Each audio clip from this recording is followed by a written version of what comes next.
Guys, welcome back my YouTube channel commerce stream by MD Shadan. Guys, आज हम इस video में क्वेश्चन नंबर 23 करेंगे फंडामेंटल का, जो कि एक नए टॉपिक से रिलेटेड है।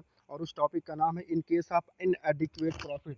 इनएडिक्वेट प्रॉफिट का मतलब क्या होता है, सबसे पहले वो समझो गाइस। जैसे कभी कभी क्या होता है कि फर्म के पास जो प्रॉफिट होता है वो इतना मिनिमम होता है, और फर्म को जो अप्रोप्रिएशन करना होता है पार्टनर्स को, अप्रोप्रिएशन किस चीज़ का, जैसे पार्टनर्स को इंटरेस्ट ऑन कैपिटल देना होता है, पार्टनर्स को कमीशन देना होता है, पार्टनर्स को सैलरी देनी होती है, ठीक है। इन तीनों का अमाउंट जोड़ करके अगर मान लो वो फर्म के प्रॉफिट से ज़्यादा हो रहा है और फर्म का प्रॉफिट कम है, तो इस सिचुएशन को बोलते हैं इनएडिक्वेट प्रॉफिट ऑफ द फर्म, ठीक है। जैसे फॉर एग्जांपल, मान लो फर्म का जो प्रॉफिट है वो 10,000 का है, लेकिन पार्टनर्स को जो अप्रोप्रिएशन करना है, इंटरेस्ट ऑन कैपिटल, सैलरी और कमीशन, इन तीनों को कंबाइन करके वो फर्म के प्रॉफिट से ज़्यादा है, मान लो 15,000 है, तो फर्म का प्रॉफिट कितना है 10,000, लेकिन देना कितना है 15,000। तो ऐसे में पार्टनरशिप फर्म क्या प्रोविज़न अप्लाई करती है, वही चीज़ आपको इस क्वेश्चन में पढ़ना है, ठीक है। तो वहीं पे देखिए लिखा हुआ है कि in case of inadequate profit, that is when appropriation such as interest on capital, salary of partners, commission etcetera are more than available profit, ठीक है। यानी फर्म का जो प्रॉफिट है वो कम है और अप्रोप्रिएशन जो करना है वो ज़्यादा करना है, ठीक है। तो इस केस में क्या प्रोविज़न अप्लाई होगा। पहला प्रोविज़न लिखा हुआ है कि interest on drawings will be charged. यानी अगर पार्टनरशिप फर्म से कोई भी पार्टनर्स ड्राइंग करता है अपने पर्सनल यूज़ के लिए, तो फर्म उसके ऊपर इंटरेस्ट चार्ज करेगी ही करेगी, इस बात को ध्यान रखिएगा, ठीक है। और आगे लिखा हुआ है कि no other appropriation will be made with respect to interest on capital, salary, commission. कह रहा कि इंटरेस्ट ऑन ड्राइंग्स के अलावा पार्टनरशिप फर्म किसी भी पार्टनर्स को कोई भी अप्रोप्रिएशन नहीं करेगी, चाहे वो इंटरेस्ट ऑन कैपिटल से रिलेटेड हो, सैलरी से रिलेटेड हो या फिर कमीशन से रिलेटेड हो, ठीक है। और दूसरा पॉइंट लिखा हुआ है कि total available profit will be distributed, और यहाँ लिखा including interest on drawings among partners in the ratio of appropriation. यहाँ पे देखिए अंडरलाइन कर रहा हूँ, अप्रोप्रिएशन के रेशियो में, ignoring given profit sharing ratio, ठीक है। मतलब इसका क्या हुआ कि कह रहा कि जो प्रॉफिट होगा फर्म के पास, उस पूरे प्रॉफिट को, मतलब कोई भी अप्रोप्रिएशन नहीं करना है, जो भी प्रॉफिट होगा, हाँ, अगर इंटरेस्ट ऑन ड्राइंग है तो उसे प्रॉफिट में इंक्लूड करेंगे। जैसे मान लो फर्म का प्रॉफिट अगर 10,000 रुपये है और क्या नाम है, इंटरेस्ट ऑन ड्राइंग मान लो 2,000 रुपये है, तो 10,000 में वो 2,000 जोड़ करके 12,000 होगा। अब इस पूरे 12,000 रुपये को क्या करना है, अप्रोप्रिएशन के रेशियो में बांट देना है, ठीक है। लेकिन अगर क्वेश्चन में जो भी पीएसआर होगा उसको आप इग्नोर कर देंगे। ये नहीं कि क्वेश्चन में जो भी प्रॉफिट शेयरिंग रेशियो दिया हो उसमें बांटेंगे, नहीं, उसमें नहीं बांटते हैं, ठीक है। आइए क्वेश्चन देखते हैं, बिल्कुल अभी समझ में आ जाएगा। देखिए क्वेश्चन नंबर 23 में कह रहा है X and Y are partners in a firm sharing profits and losses in the ratio of 3:2। ये देखिए क्वेश्चन में पीएसआर दे रखा है ना, 3 एक second, 3:2 with capital of rupees 10 lakhs and 5 lakhs respectively, as per the partnership deed they are to be allowed interest on capital at the rate of 8% per annum। मतलब partnership deed में ये लिखा है कि इंटरेस्ट ऑन कैपिटल अलाउ करना है 8% के rate से, ठीक है। आगे कह रहा था net profit for the year ended 31 March 2024 before providing for interest on capital amounted to ₹45,000, यानी 45,000 रुपये का प्रॉफिट दिया हुआ है, ठीक है। कह रहा so the distribution of profit, आप प्रॉफिट का डिस्ट्रीब्यूशन कैसे करेंगे, ठीक है। तो इसका सलूशन करने से पहले सबसे पहले आप ये चेक करेंगे कि जो इंटरेस्ट ऑन कैपिटल देना है उसका जो रेट दिया है वो निकाल के देखेंगे कि वो इंटरेस्ट ऑन कैपिटल कितना बन रहा है और फर्म के पास प्रॉफिट कितना है, ठीक है। तो आइए नीचे देखिए, हमने एक टेबल बनाया है, बिल्कुल ऐसे ही आप भी एक टेबल बनाएंगे। वर्किंग नोट नंबर 1 कह रहा computation of ratio in which total profit will be distributed.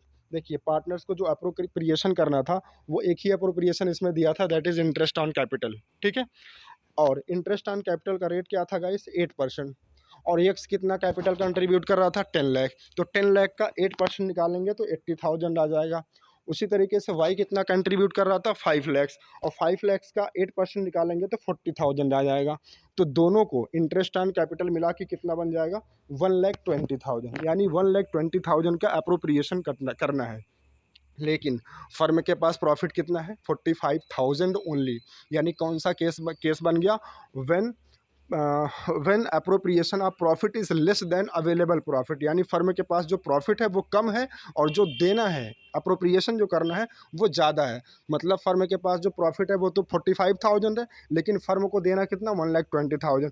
तो कभी भी फर्म जो है उसका जो भी प्रॉफिट होता है, ठीक है, उससे ज़्यादा का वो अप्रोप्रिएशन नहीं कर सकती। लेकिन हाँ, अगर यही चार्ज अगेंस्ट प्रॉफिट होता, चार्ज अगेंस्ट प्रॉफिट का मतलब समझ रहे हो ना, जिसे आप एक्सपेंस कहते हैं, जैसे कि इंटरेस्ट ऑन लोन हो गया, मैनेजर का कमीशन हो गया, रेंट टू द पार्टनर होगा, तब तो फर्म को हर हाल में देना पड़ता। भले उसके पास 45,000 है और देना 1,20,000 है, तो वो देती, फिर भी देती, फर्म को लॉस हो जाता, ठीक है। लेकिन यहाँ ये इंटरेस्ट ऑन कैपिटल ये अप्रोप्रिएशन का पार्ट होता है, तो कभी भी कोई भी फर्म उसका पास जो भी प्रॉफिट होता है उससे ज़्यादा का वो अप्रोप्रिएशन नहीं कर सकती। तो सर फिर क्या करती है, आइए बताते हैं।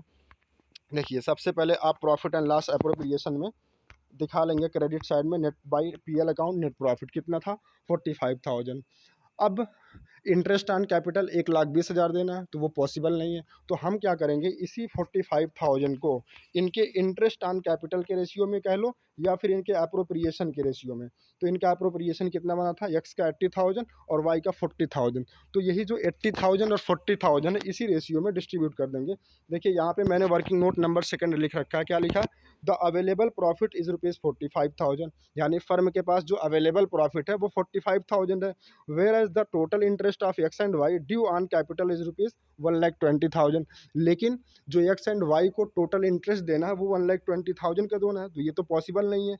Since profit is less than interest, यानी जो प्रॉफिट है वो कम है इंटरेस्ट से, यानी जो अप्रोप्रिएशन करना उससे कम है, तो ऐसे में फर्म क्या करेगी, कह रहा है कि so the available profit will be distributed in the ratio of interest. तो इस इंटरेस्ट के रेशियो में उस 45,000 को, यानी कि फर्म का जो अवेलेबल प्रॉफिट है उसमें डिस्ट्रीब्यूट किया जाएगा। तो अगर हम 80,000 और 40,000 का रेशियो निकालें तो 40 इसमें कामा निकट जाएगा, 40 इसमें कामा निकट जाएगा, बचेगा 8:4। फिर इसको भी काट देंगे, 4 2 8 और 4 1 4, ठीक है। तो इनका जो रेशियो आएगा वो 2:1 आ जाएगा। अब इसी 2 रेशियो में आप क्या करेंगे, जो भी फर्म का अवेलेबल प्रॉफिट था दैट इज़ 45,000, इस 45,000 को 2:1 में, यानी 45,000 का 2/3 और 45,000 का 1/3, यानी एक्स को 30,000 डिस्ट्रीब्यूट कर दिया जाएगा और वाई को 15,000 डिस्ट्रीब्यूट कर दिया जाएगा, ठीक है गाइस। तो गाइस आप सभी लोगों को आई थिंक ये क्वेश्चन और ये कॉन्सेप्ट समझ में आया होगा। अगर नहीं समझ में आ रहा तो गाइस आप इस वीडियो को एक नहीं बल्कि 2 से 3 बार देखिए, 100% आपको समझ में आ जाएगा। लेकिन फिर भी अगर उसके बाद भी अगर आपको बातें समझ में नहीं आ रही हैं, कॉन्सेप्ट नहीं समझ में आ रहा है, आप कमेंट करके मुझसे पूछ लीजिएगा, मैं आपको फिर से या तो इसका वीडियो बना दूंगा, ठीक है, और क्लैरिटी के साथ, या फिर मैं आपको पर्सनली कमेंट करके आपको उसका आंसर कर दूंगा, ठीक है। Thank you so much guys. Guys अगर वीडियो अच्छा लगा हो तो प्लीज़ वीडियो को लाइक करें, सब्सक्राइब करें एंड शेयर करें। Thank you so much guys.